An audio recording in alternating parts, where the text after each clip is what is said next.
Sievietes no tā paniski baidās.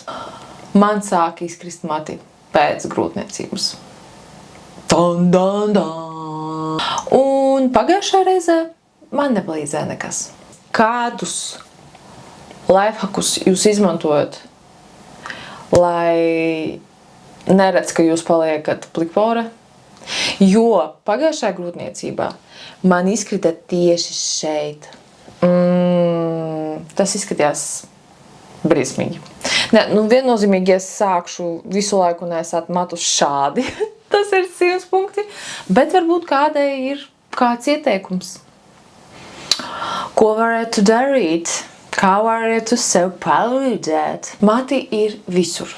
Dušā, uz bērna, zem bērna, virtuvē, ēdienā, uz vīra, zem vīra. Īsāk sakot, jūs sapratāt.